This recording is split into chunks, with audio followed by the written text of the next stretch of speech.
Semoga yang hadir mendapat keberkahan, dipanjangkan umurnya, disehatkan badannya, dibanyakin duitnya, anak-anaknya soleh-solehah, soleh-solehat kayak almarhum ya.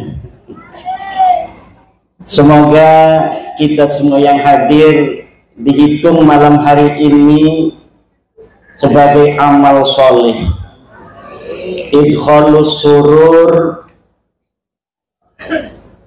memberikan kebahagiaan pada keluarga besar almarhum Kiai Haji Raden Soleh Solehat dan keluarga besar. Selain itu mudah-mudahan kita semua kesawaban daripada keberkahan beliau ketika hidup, amal soleh dan doa-doa baik beliau untuk umat Islam. Mudah-mudahan kita termasuk di dalam doa-doa beliau.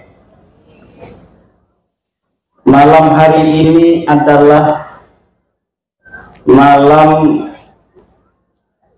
kita memberikan doa untuk almarhum Kiai Saleh Salehat, dan juga malam hari ini adalah merupakan tanda dari baktinya anak cucu keluarga besar almarhum al-maghfurlah untuk beliau. Salah satu bukti bahwa anak dan cucu berbakti kepada ayah dan kakeknya adalah dengan cara menghaulinya. Baik menghaulinya itu hanya dengan membacakan surat Yasin 7 orang, maupun seperti malam hari ini yang luar biasa dengan mengundang tetangga, mengundang jamaah, mengundang para santri, para kiai. Tentunya apa yang dipersiapkan terhitung sebagai amal bakti seorang anak kepada ayahnya, seorang cucu kepada kakeknya, seorang istri kepada suaminya. Walladzina ja'u min ba'dihim yaquluna rabbana ighfir lana wa li ikhwanina alladzina sabaquna bil iman wa la taj'al fi qulubina ghillan lil ladzina amanu innaka rabbana innaka ra'ufur.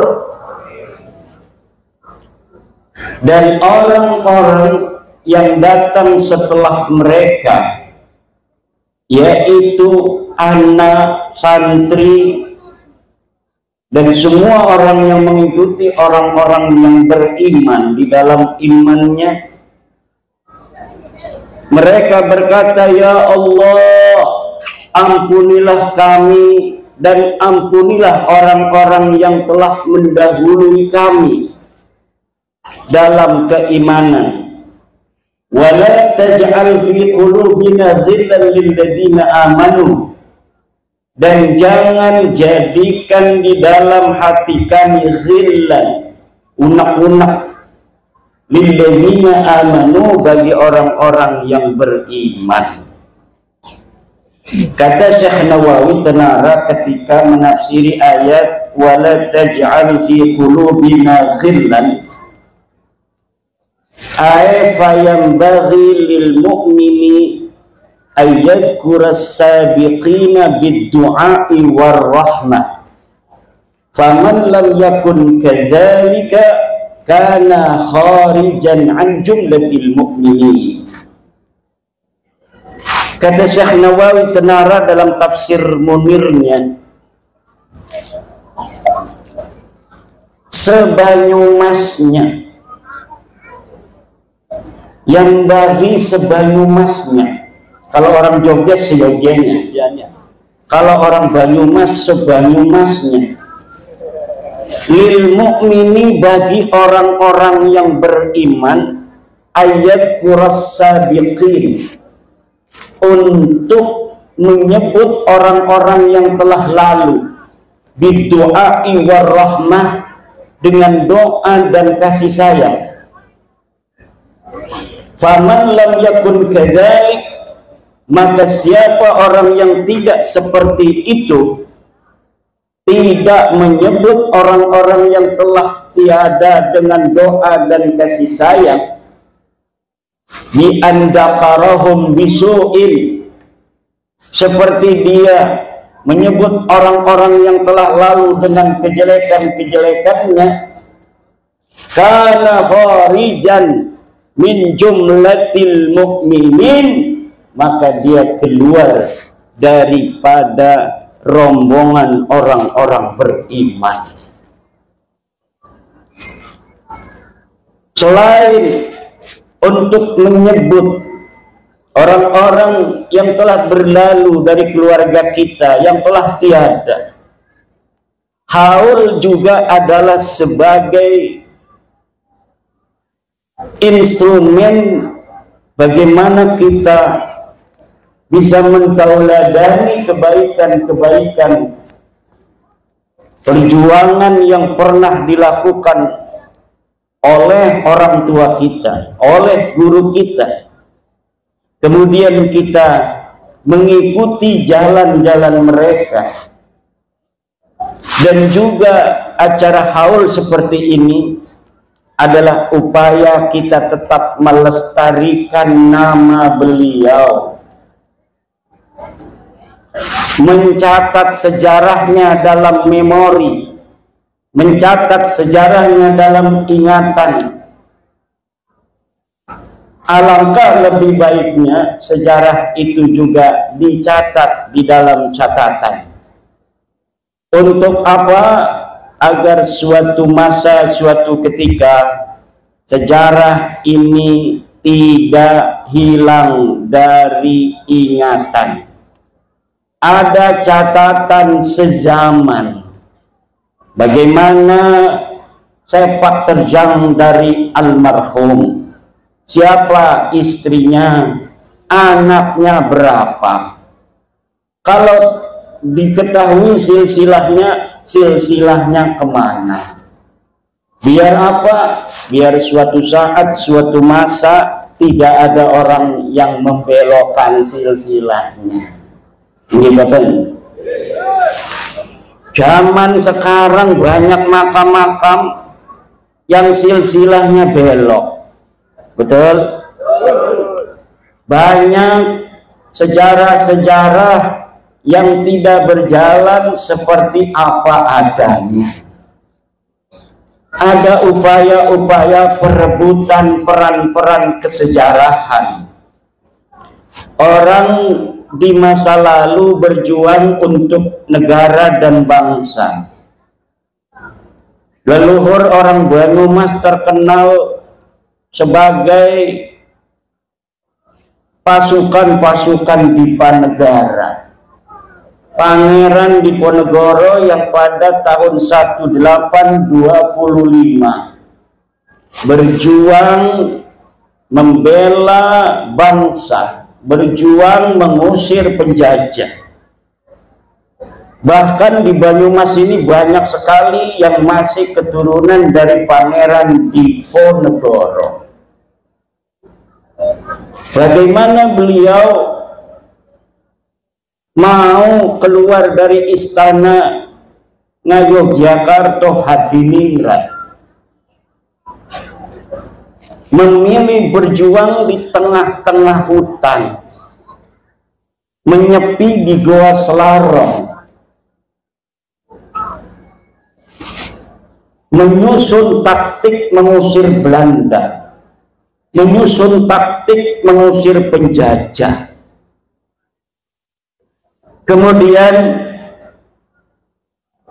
banyak dari para pengikut-pengikut, pendamping-pendamping Pangeran Diponegoro yang berjuang, yang mereka dicatat, namun juga banyak dari mereka yang tidak dicatat. Lalu tiba-tiba dari para tokoh-tokoh yang tidak dicatat, yang makamnya jelas berkeramat karena dulunya adalah pendamping Pangeran Diponegoro, akhirnya namanya hari ini tiba-tiba bukan lagi seperti nama yang dikenal masyarakat, yang biasanya dikenal Mbah Jati, sekarang jadi banyak pindah jadi Bin Yahya. Makam-makam di daerah-daerah, di Semarang ada makam seorang pahlawan yang diatribusikan sebagai pahlawan dari Ngayogyakarta Hadiningrat. Namanya nama pejuang, makamnya ada di Pleret, Yogyakarta. Namanya KRT Sumodiningrat. Tapi hari ini makamnya bisa pindah sendiri ke Semarang. Bu,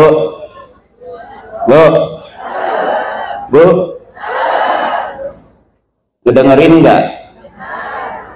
Ada makam pindah sendiri dari Jogja ke Semarang. Kedengaran? Kenapa dia sebagai pejuang Yogyakarta, mati di Yogyakarta, dimakamkan di Yogyakarta, hari ini makamnya pindah dewek Melakuning Semarang? Iki min ajaibid dunya, sebagian dari keajaiban-keajaiban ternyata ada upaya orang-orang yang leluhurnya tidak mempunyai sejarah, kemudian dia merampas kesejarahan orang lain. KRT Sumodiningrat yang asli pakai sod sebagai putra Yogyakarta Hadiningrat, hari ini namanya menjadi Hasan bin Toha bin Yahya.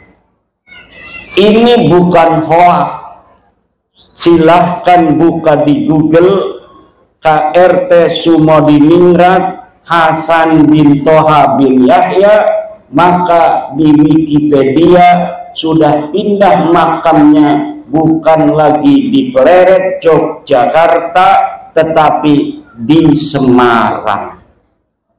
Yang dia orang asli Jogja, kemudian sekarang jadi pindah jadi orang Yaman.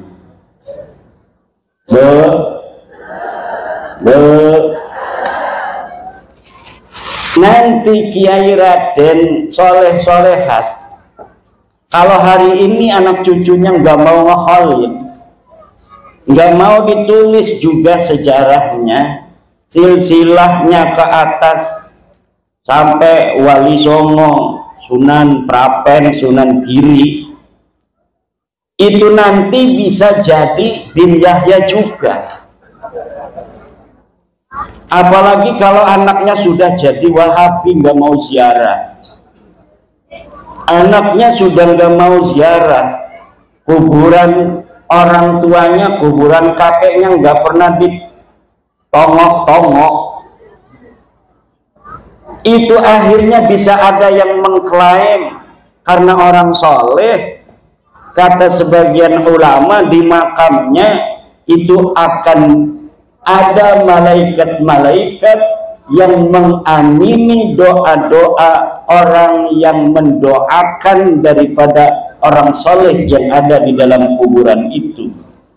Setelah dia mendoakan si sahibul qabri, kemudian dia mendoakan dirinya kepada Allah, maka doanya akan diterima dan dikabulkan oleh Allah Subhanahu wa ta'ala. Orang NU suka ziarah, betul? Orang NU suka, cuma suka ziarahnya ya ziarah saja. Kiai-kiai kita ziarah sama santri ke Sunan Kalijogo, ya ziarah hadarat, baca Fatihah, baca Alif Lam Mim, baca ayat kursi, berdoa, pulang, betul? Makamnya para wali tidak pernah dijadikan pusat kegiatan. Berbeda zaman sekarang, orang-orang Yaman yang ada di Indonesia dari marga Ba'lawi, kita lihat kalau ngehol itu makamnya dihias-hias begitu cantik, nisannya itu nggak kelihatan karena dihias oleh kembang-kembang, kuburannya dihias kembang-kembang, kemudian jadi pusat kegiatan haul.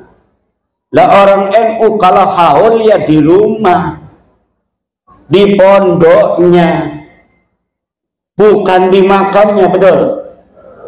Ini haul, haulnya ya di rumah, haulnya di lingkungan kita. Gak ada orang NU haulnya di makam. Nanti yang hadir pocong kuntilanak. Nah, inilah bedanya tradisi kita ahli sunnah wal jamaah an-nahdiyah, Nahdlatul Ulama, dengan tradisi Ba'lawi. Beda, walaupun suka sama-sama ziarah, kita tidak mengagungkan kuburan. Kita bukan muadzimul qabri wa abidil qabri. Kiai-kiai jarah di Sunan Gunung Jati ya jarah saja, gak ada habis jarah nyium-nyium batu nisan kayak nyium istrinya, gak ada, betul apa tidak? Dan ini yang harus dijaga. Kenapa? Walau kita ini adalah orang yang suka ziarah, tapi kita bukan orang yang mengagungkan kuburan. Yang diagungkan oleh kita adalah Allah Subhanahu wa ta'ala. Jangan sampai kuburan menjadi pusat kegiatan, karena lama-lama kita akan nampak seperti orang yang menyembah kuburan. Kita mendoakan orang-orang yang sudah tiada dari keluarga kita. Kita mendoakan orang-orang yang berjasa pada masa lalu dalam menyebarkan agama Islam. Jangan sampai putus hubungan kita walaupun dia sudah tiada. Tapi bukan berarti kita harus nampak seperti orang yang menjadikan kuburan sebagai Ka'bah. Ka'bah kita ada di Mekah, Raudhah kita ada di Madinah. Hari ini kita lihat ada orang-orang yang menciptakan Raudhah baru. Kita lihat kemarin seorang Habib yang ada di Solo, tetangganya Ki Ukit. Dia jarah ke Tarim, ini kuburan Fakih Muqaddam, ini kuburannya Habib siapa? Itu katanya antara kuburan ini dan kuburan itu Raudhatun min Riyadil Jannah. Itu tasyabuh dengan ucapan Rasul, antara mimbarku dengan makamku adalah Raudhatun min Riyadil Jannah. Raudhah itu hanya ada di Masjid Nabawi, jangan bikin-bikin raudhah. Seperti mau mindahin, mau ngalahin raudhahnya Nabi Muhammad, dengan raudhah palsu, raudhah jadi-jadian. Ini saudara-saudara yang sedang terjadi. Seakan-akan kita mau diarahkan berpaling dari Mekah menuju tempat lain, dari Madinah menuju tempat lain. Kuburan Nabi Hud yang ada di Hadramaut ditawafin kayak nawafin Ka'bah. Itu berarti mindah-mindahin keramatnya Mekah, syarafnya Mekah. Katanya ada raudhah antara kuburan dan kuburan di Tarim. Ini mau memindahkan syaraful Madinah. Ada raudhah lain selain raudhah yang ditunjuk oleh Rasulullah Muhammad sallallahu alaihi wasallam. Belum lagi sejarah Indonesia ini dirubah oleh oknum-oknum Baklawi. Katanya Presiden Soekarno sebelum mengumumkan, memproklamasikan daripada proklamasi kemerdekaan Indonesia, beliau malamnya itu sowan minta restu kepada seorang kafir. Ditolak oleh pakar sejarah Profesor Anhar Gonggong bahwa yang seperti itu tidak ada. Kemudian sejarah NU, Nahdlatul Ulama, organisasi kita, orang-orang santri, pengikut-pengikut kiai, organisasinya Nahdlatul Ulama dibentuk tanggal 31 Januari 1926. Itu sejarahnya ditulis, saksi hidupnya masih ada. Beliau sebelum meninggal membuat video, Kiai Haji Raden As'ad Syamsul Ngarifin, bahwa Kiai Khalil Bangkalan memberikan pesan kepada beliau Kiai As'ad untuk menyampaikan tasbih dan tongkat kepada Hadratus Syekh Mbah Hasyim Asy'ari untuk mendirikan Nahdlatul Ulama. Kemudian Mbah Hasyim Asy'ari menyusun circle jaringan kiai-kiai pesantren di tanah Jawa.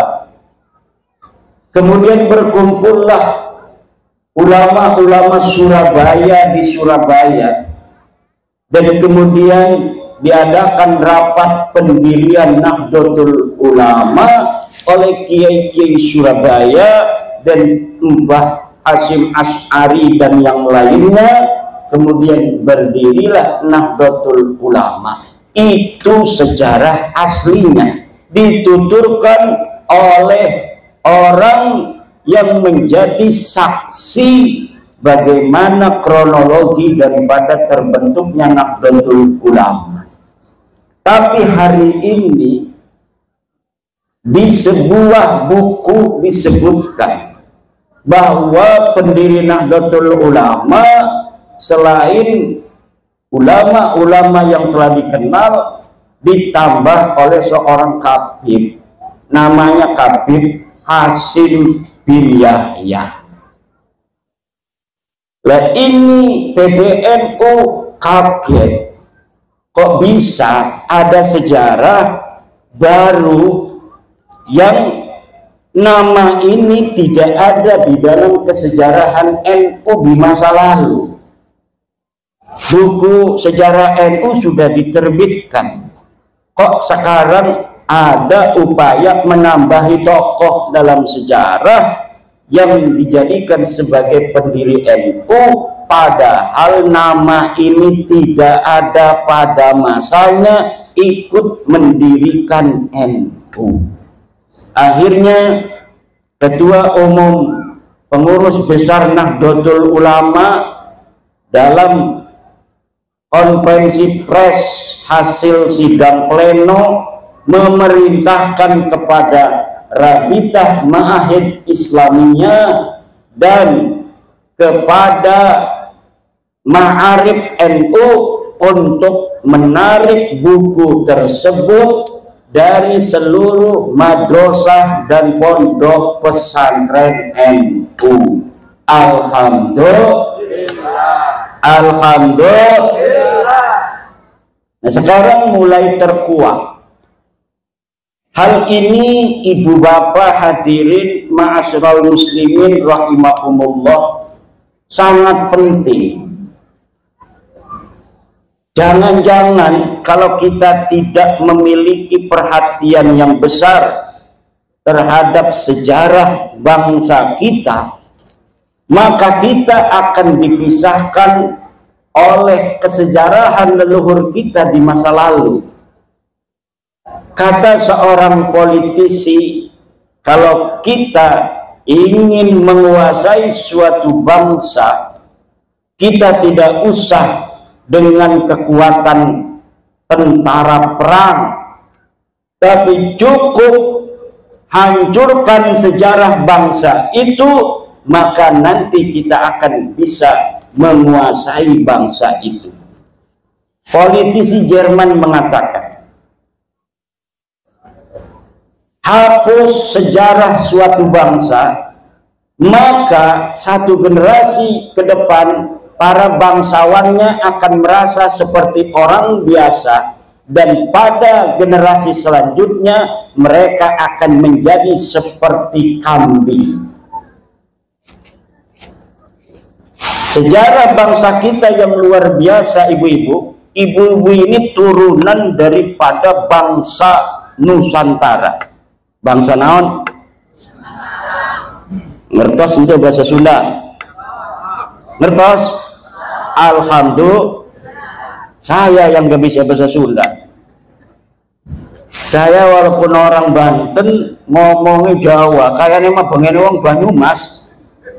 Wong Banyumas lumani Banten, karena pada saat Sunan Gunung Jati Syarif Hidayatullah diperintahkan untuk menyebarkan agama Islam, tentaranya masih tentara Demak.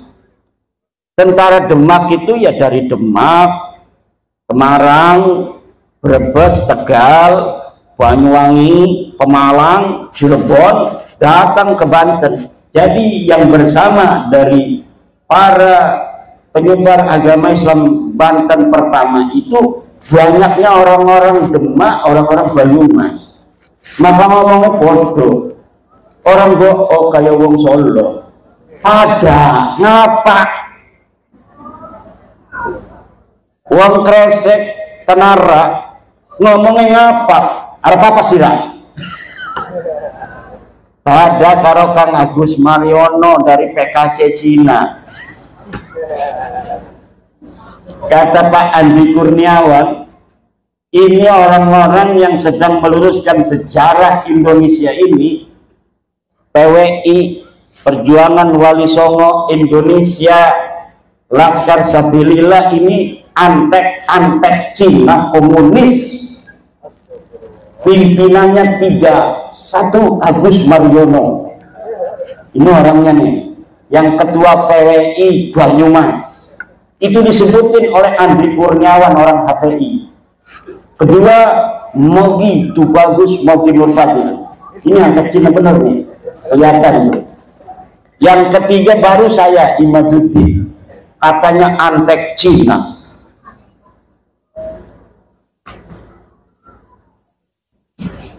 Orang-orang Cina, orang-orang Yaman, mereka masing-masing bikin sejarah, Bu. Kata orang Cina bikin manuskrip, Wali Songo asalnya dari Cina. Orang Yaman juga bikin kitab, katanya Wali Songo dari Yaman. Lah sebenarnya Wali Songo itu dari mana? Ya, Wali Songo itu dzurriyyat Rasulullah Muhammad sallallahu alaihi wasallam yang menyebarkan agama Islam di tanah Nusantara, dari Aceh, Mandailing, Natal, Minangkabau, Lampung, Banten, Jawa Tengah, Banyumas, Mataram, kemudian Surabaya, Madura, ke Bali, ke NTT, ke Papua, ke Maluku, Sulawesi, Kalimantan, itu disebarkan oleh duriat Rasulullah Muhammad Sallallahu Alaihi Wasallam pada abad ke-15 dan ke-16 Masehi. Tapi kemudian sekarang ada manuskrip bahwa Wali Songo itu nasabnya ke Cina, namanya Cina semua. Ada lagi satu manuskrip rebutan ini bahwa Wali Songo nasabnya ke Yaman.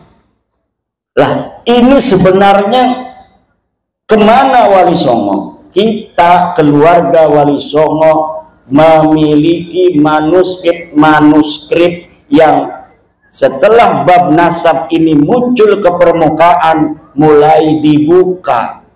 Alhamdulillah sedang dikaji secara mendalam oleh Naqobah Ansab Auliyaut Tis'ah. Dan kemarin ketika Rizik Syihab berceramah keliling di Jawa Barat mengatakan bahwa Wali Songo adalah Ba'lawi, langsung dibantah oleh ketua Naqobah Ansab Wali Songo, Kiai Haji Ilzamuddin dari Madura, bahwa Wali Songo bukan Ba'lawi.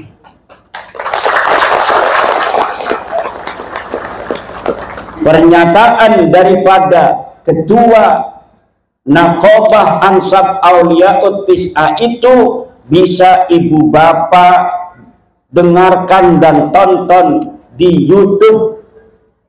Sudah sejak lama Ansab Auliyaut Tis'ah yang mencatat keluarga besar Wali Songo mengatakan bahwa Wali Songo tidak ada kaitan dengan Ba'lawi. Wali Songo bukan Ba'lawi.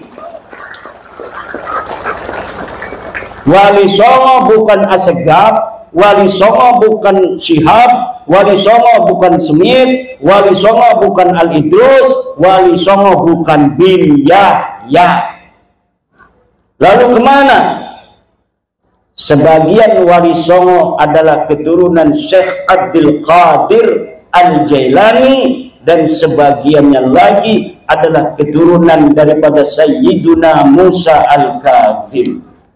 Dan bulan ini Naqobah Wali Songo akan mematangkan pendalaman manuskrip ke Yunan dan ke Pakistan, karena ternyata manuskrip yang ada di Pakistan, Yunan, Uzbekistan itu mencatat bagaimana perjalanan kronologi daripada perpindahan leluhur Wali Songo kemudian sampai datang ke Indonesia, menyebarkan agama Islam di Indonesia. Ini masih ada dan masih tercatat. Alhamdulillah.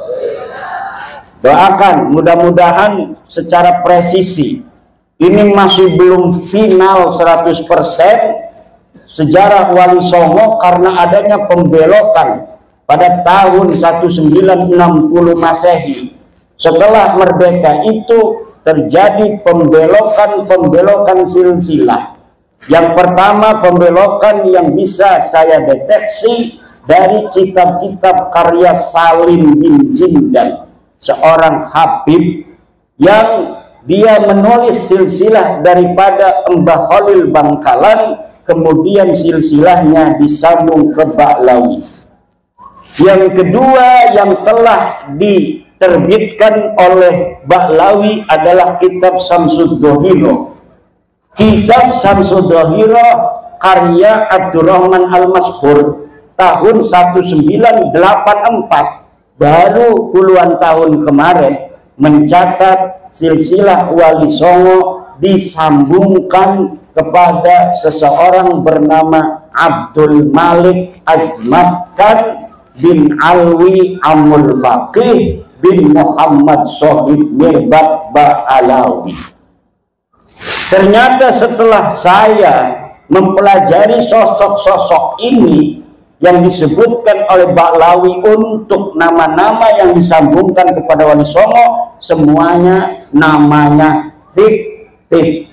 Namanya fiktif. Tidak ada orang bernama Abdul Malik Azmat Khan. Tidak ada orang bernama Abdul Malik Azmat Khan. Ketika Ba'alawi setelah diteliti oleh saya, nasabnya tidak tersambung kepada Rasulullah Muhammad Sallallahu Alaihi Wasallam, mereka tidak mau putus sendirian. Mereka ingin Wali Songo juga bareng-bareng putus. Akhirnya dulu mereka mengatakan kayak Bahar Smith bahwa Wali Songo tidak punya keturunan. Sekarang mereka mengakui rame-rame Wali Songo punya keturunan. Dulu silsilah Wali Songo ke Nabi Muhammad suruh diturunkan yang dipasang oleh kiai-kiai itu bahwa Wali Songo tidak tersambung. Pakar nasab mereka masih ada di YouTube mengatakan bahwa Wali Songo tidak tersambung kepada Nabi Muhammad. Tapi sekarang mereka rame-rame ngomong sambung Wali Songo itu adalah keturunan dari Ba'alawi.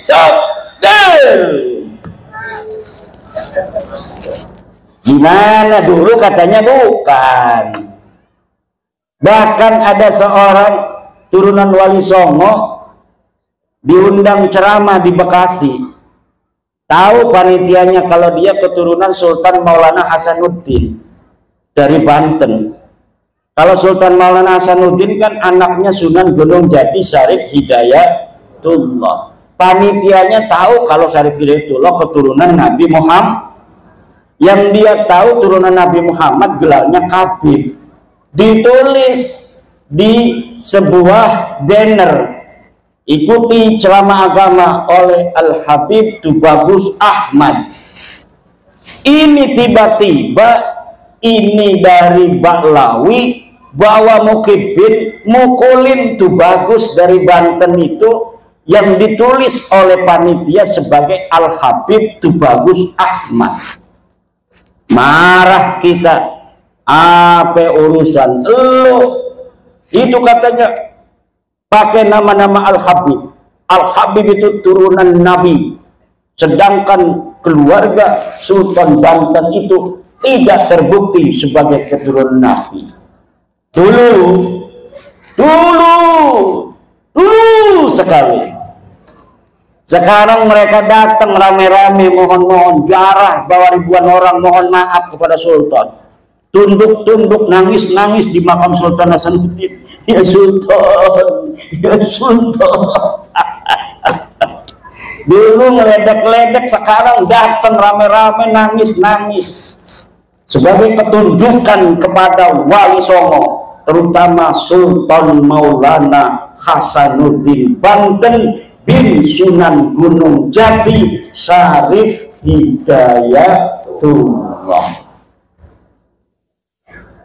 Tapi air mata buaya kita sudah tahu,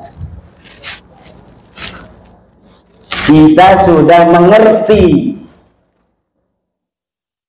Tetapi minimal dengan mereka ziarah itu menunjukkan bahwa mereka sudah tunduk kepada Wali Songo.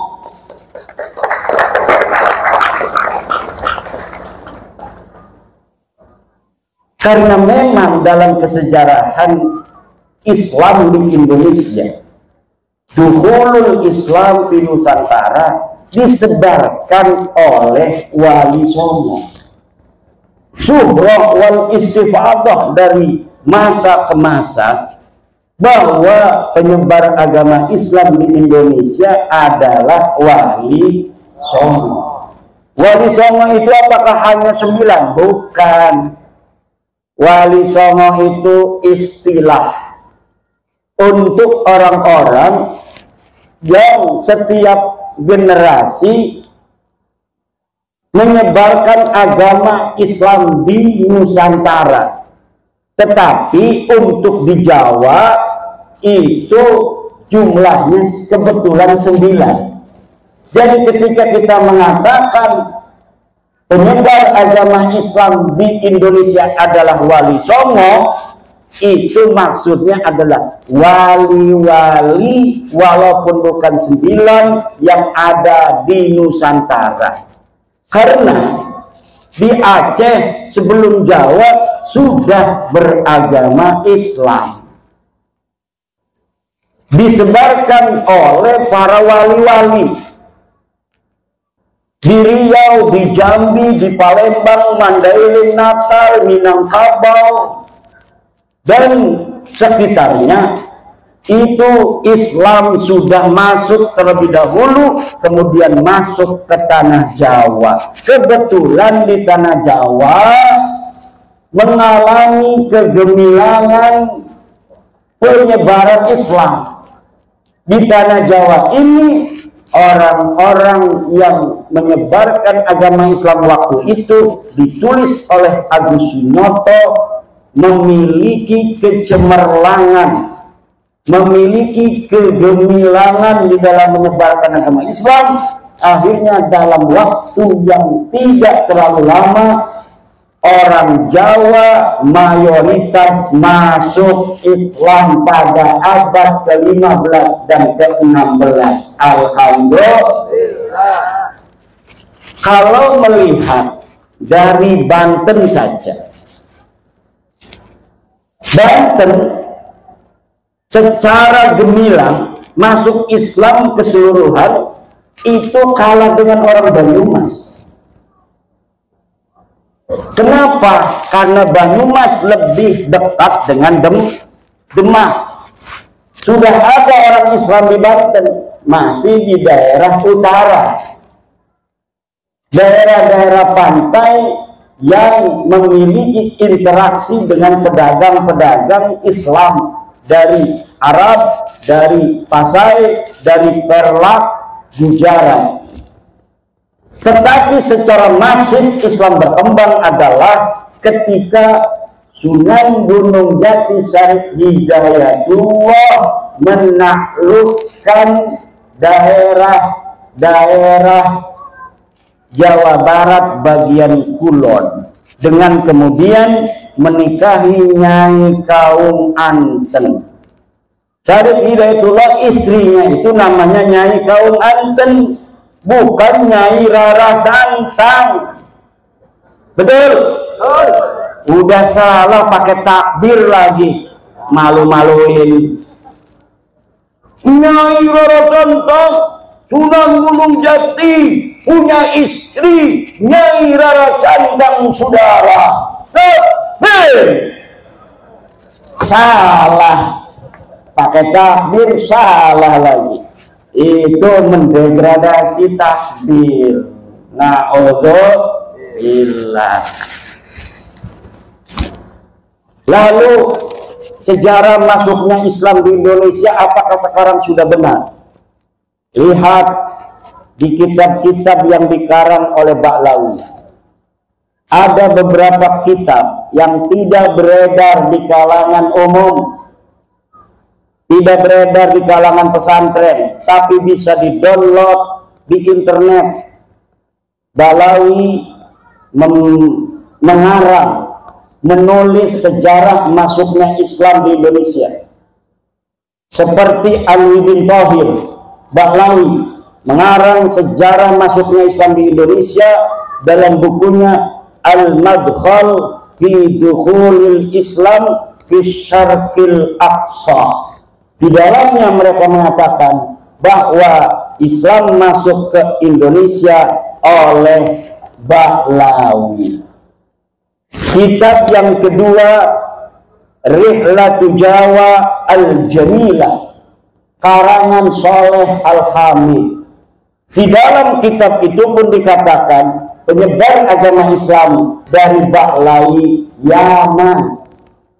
Kemudian kitab Syamsul Dhahirah, karangan Abdurrahman Al-Mashhur, dan dita'liq oleh Muhammad Dia Shihab, dikatakan penyebar agama Islam di Indonesia Bahlawi, Yaman. Kemudian Husain Muhammad Al-Kaf membuat buku sejarah masuknya Islam di Indonesia, Al-Islam fi Indonesia Al-Mu'asirah, karya Husain Muhammad Al-Kaf. Juga di dalamnya menyebutkan penyebar agama di Islam di Indonesia adalah Bahlawi. Ini Bapak Ibu saudara-saudara, makanya kalau kita klik Dukhulul Islam di Nusantara berbahasa Arab, maka yang akan keluar adalah sejarah versi Bahlawi. Tapi kalau kita klik dengan bahasa Indonesia, sejarah masuknya Islam di Indonesia, yang akan keluar adalah Mansur Suryanegara, Hamka, dan penulis-penulis sejarah Islam di Indonesia lainnya. Benar, tapi kalau kita kliknya dengan bahasa Arab, maka yang akan keluar kitab-kitab sejarah masuknya Islam di Indonesia karangan Bahlawi. Dan kami mengajak kepada putra-putri Indonesia untuk melek sejarah. Yang bisa nulis bahasa Arab, tulis sejarah Indonesia dalam bahasa Arab yang banyak, judulnya macam-macam.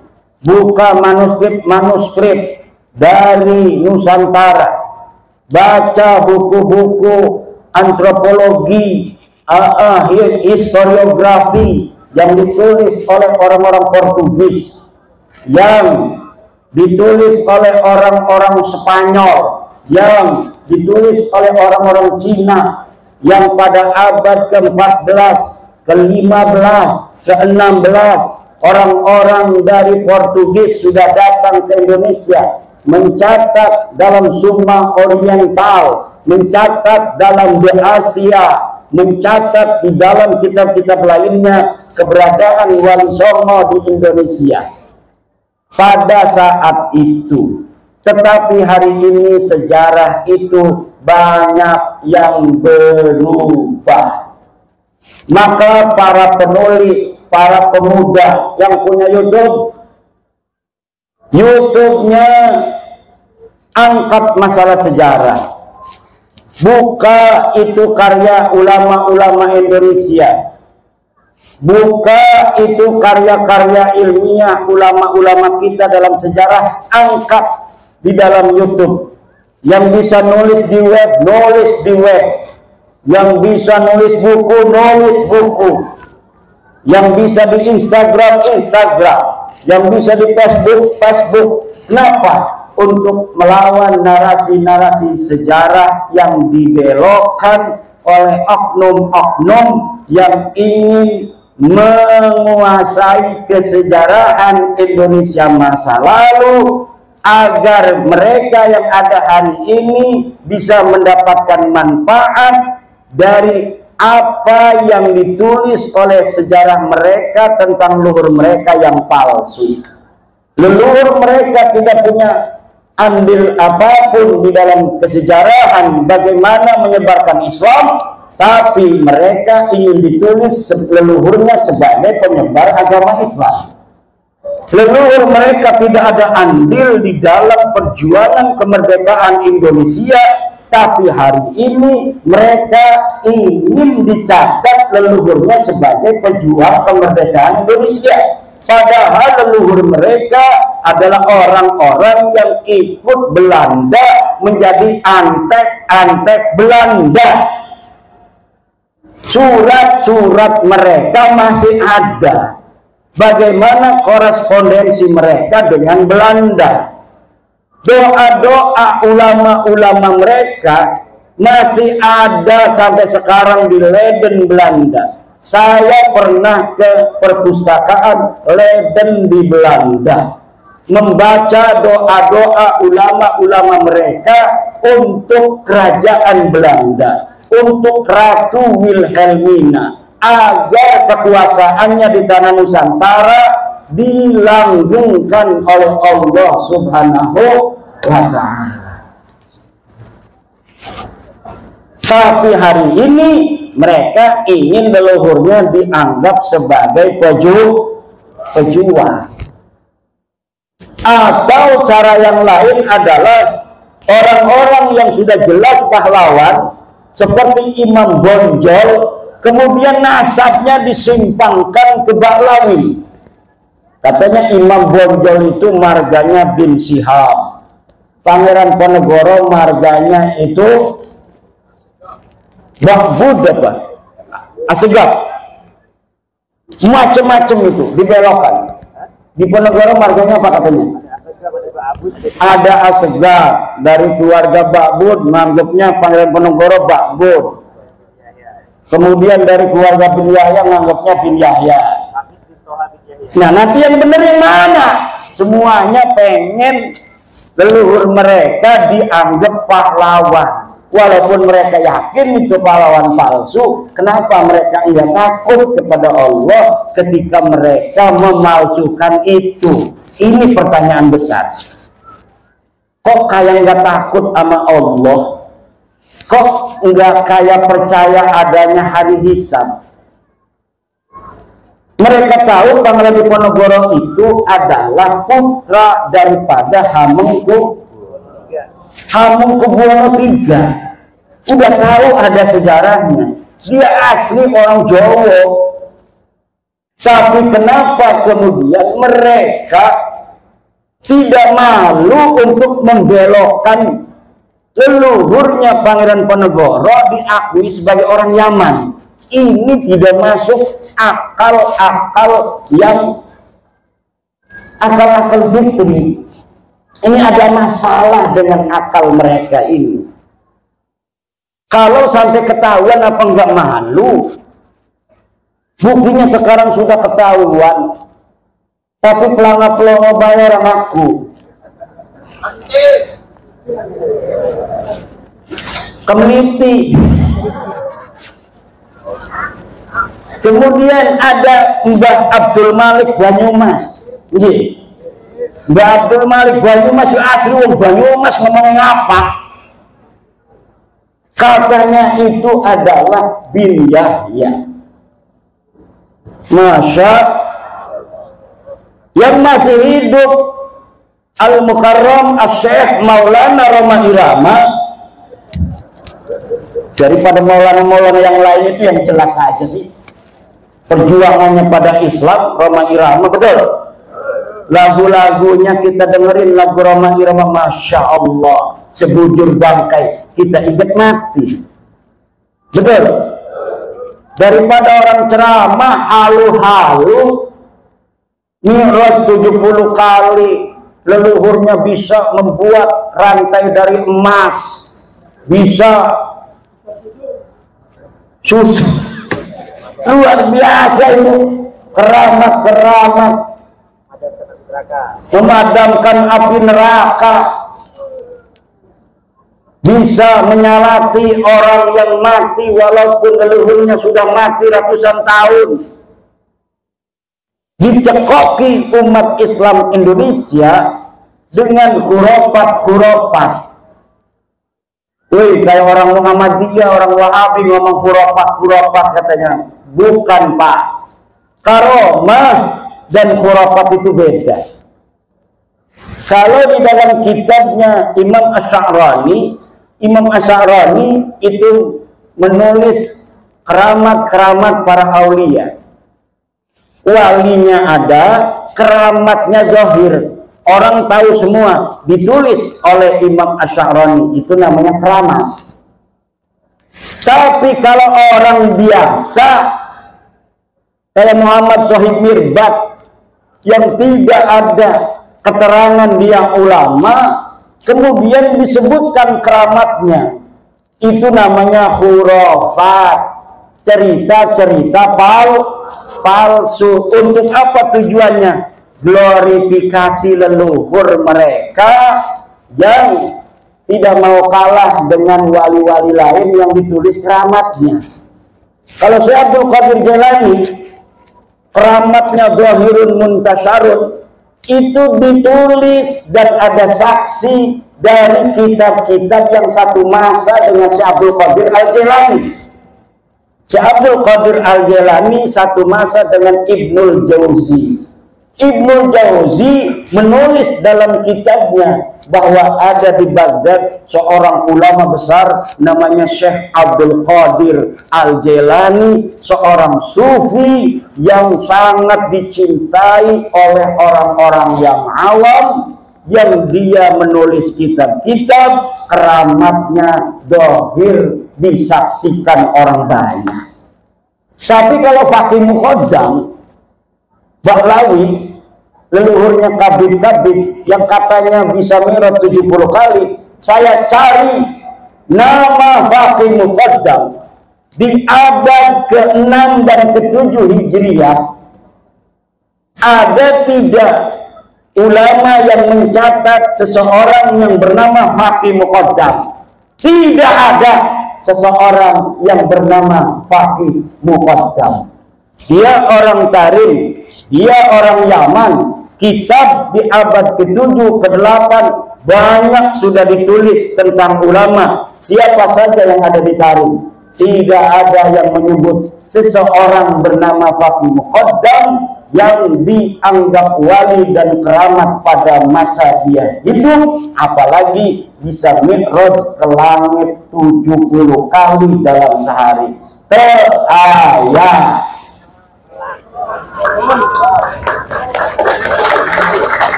Mari kita jaga negara Republik Indonesia ini.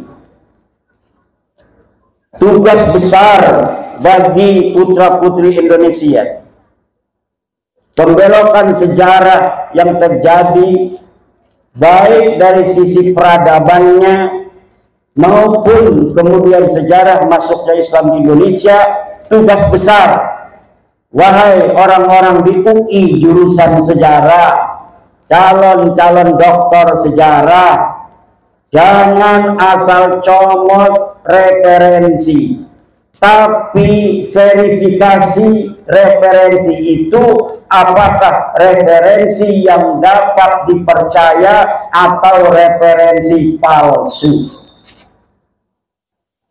Ada sebuah manuskrip namanya Negara Kertabumi, ditulis 1679. Disebutkan namanya karya Pangeran Arya Wangsakerta, putra daripada Raja Cirebon. Ditulis sejarah tentang Indonesia, silsilah para raja-raja, silsilah Wali Songo, Kebaklawi di situ. Tahunnya 1769-an. Tetapi setelah diuji oleh ahli filolog dari Universitas Indonesia, ternyata kertasnya kertas tahun 1960. Nama manuskripnya manuskrip Negara Kertabumi. Yang bawa HP, tulis, ketik di Google, search Negara Kertabumi palsu. Di situ Anda akan bisa membaca bagaimana pendapat para ahli tentang manuskrip Negara Kertabumi, yang salah satu yang ada di dalamnya menyebutkan silsilah Sunan Gunung Jati adalah binnya sama dengan Habib Kabir. Siapa yang memasukkan? Wallahu a'lam bishawab. Yang jelas beberapa sejarawan sudah mengutip dari naskah itu untuk dijadikan sebagai referensi. Jadi sebuah skandal ilmiah diciptakan pada tahun 1960-an, ditemukannya pada tahun 1970 itu naskah. Bisa jadi kertasnya itu kertas tahun 1960, tetapi ditulisnya 1970.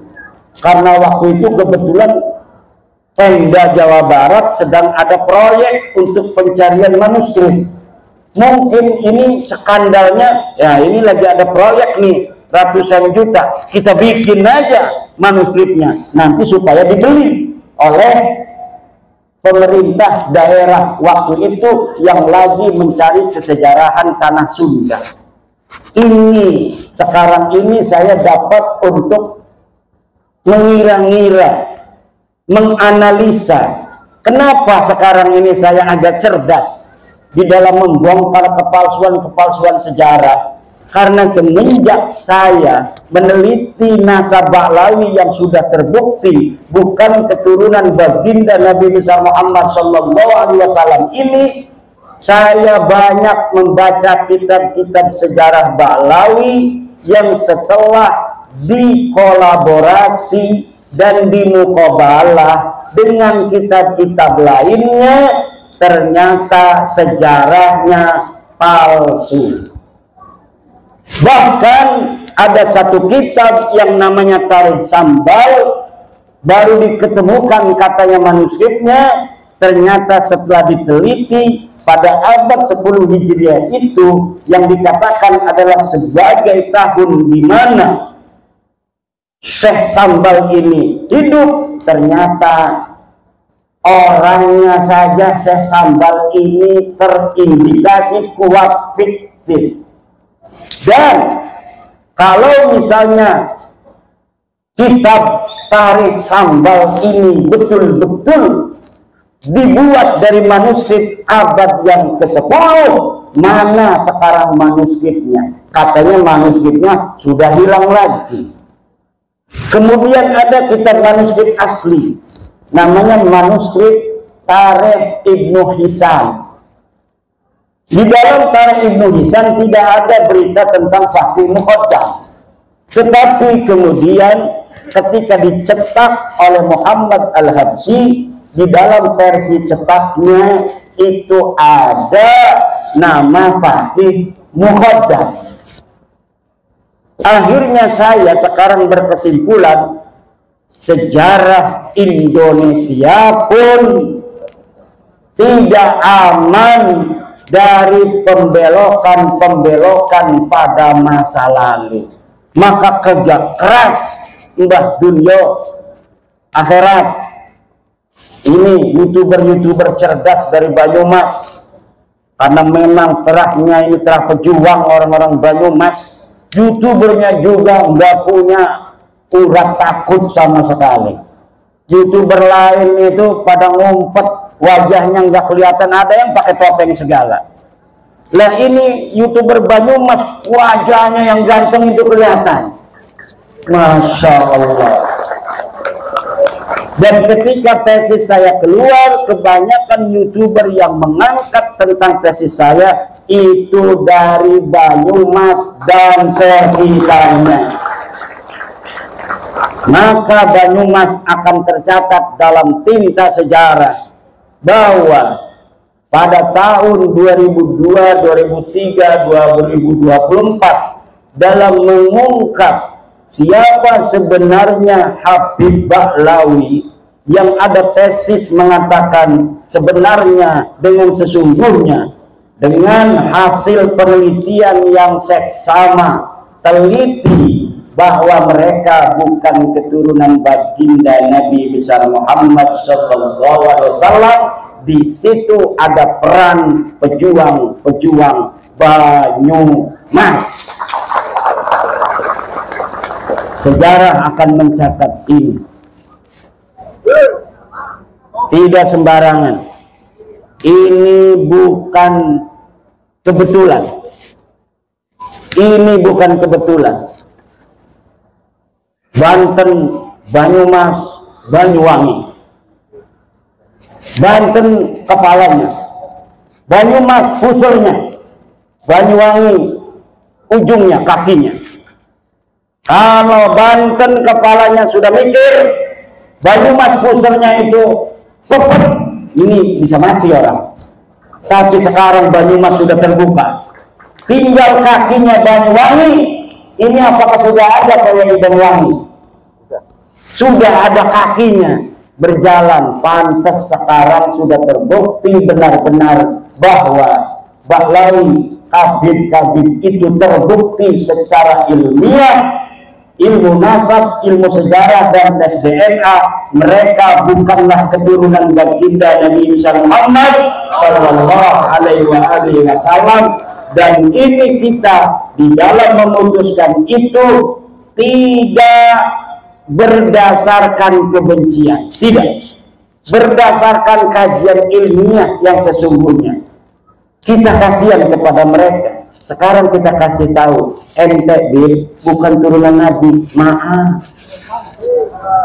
Ini buktinya sejarah, kitab-kitab sejarah tidak mencatat keluarga ente sebagai turun Nabi.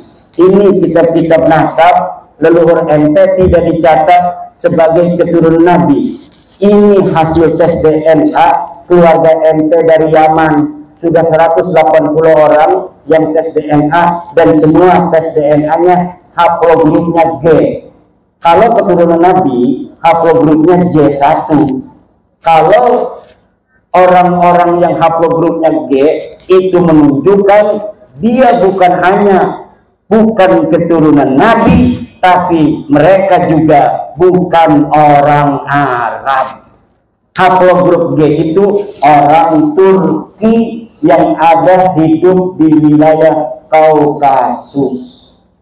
Ini sudah final. Tinggal dipatehain malam ini. Patehain kan nih?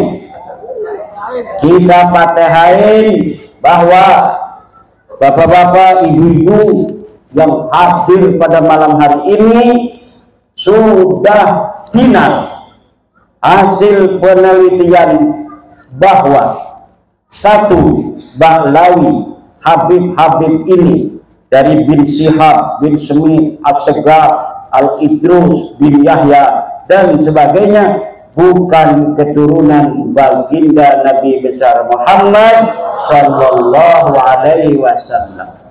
Bibarakati jami'il awliya ittis'ah, bibarakati jami'i awliya'i fi Banyumas, bi jami'i barakati wa karamati Arya Mandalika, wa bibarakati wa karamati Syekh Sunan Gunung Jati Syarif Hidayatullah, wa bibarakati wa karamati Syekh Abdul Qadir Al-Jailani radhiyallahu anhu.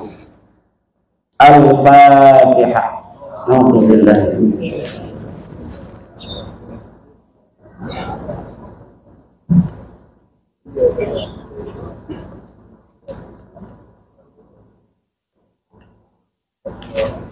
Dan semoga orang tua kita, guru kita bersama, Kiai Haji Raden Soleh Solehat, ya Allah, kau angkat derajatnya setinggi-tingginya, kau ampuni segala dosa-dosanya, kau terima segala amal baiknya, anak cucunya semoga kau jadikan para ulama-ulama besar, pemimpin-pemimpin bangsa dan negara. Dan ya Allah, yang hadir pada malam hari ini dalam haulnya, semoga semuanya diangkat derajatnya oleh Allah, diberikan kesehatan dan keselamatan, panjang umur, kaya raya, pangkatnya tinggi.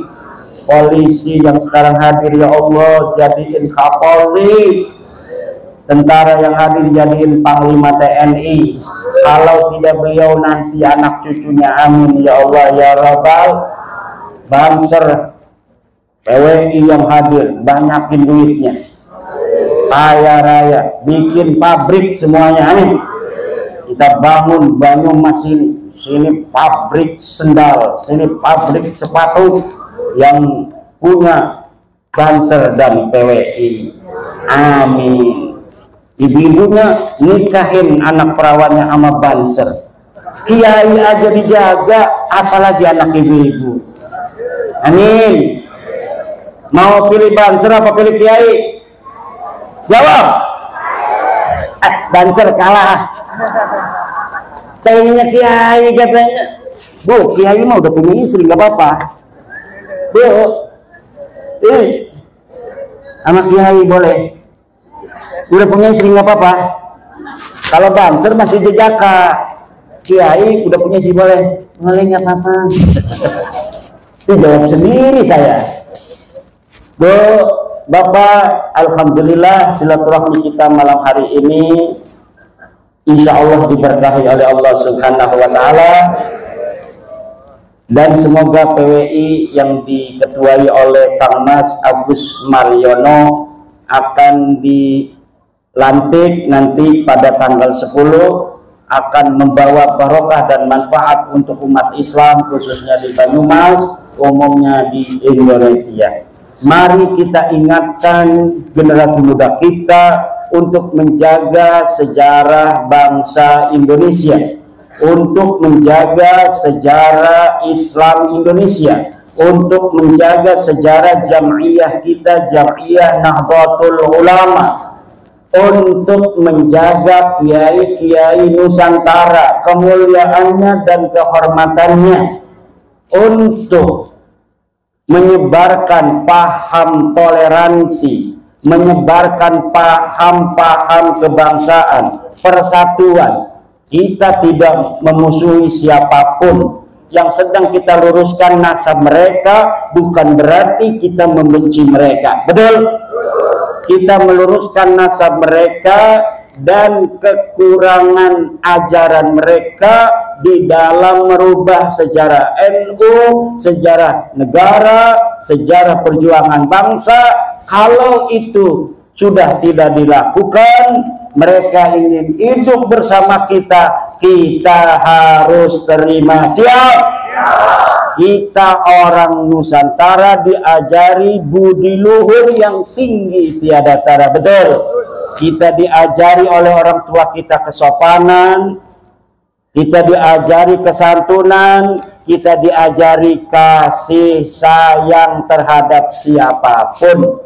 Kita akan lindungi mereka kalaulah mereka kemudian sudah menyadari kekhilafan mereka tentang perendahannya terhadap Nusantara, terhadap sejarah-sejarahnya. Kita akan bisa hidup sebangsa setanah air dalam kerukunan dengan saling harga menghargai berdasarkan akhlak-akhlak Nusantara, akhlak-akhlak Islam Ahlussunnah wal Jamaah, dan berdasarkan ajaran Pancasila, sila pertama sampai sila kelima, terutama sila kedua, kemanusiaan yang adil dan beradab. Wallahu huwal muwaffiqu ila aqwami thoriqin. Wassalamualaikum warahmatullahi wabarakatuh.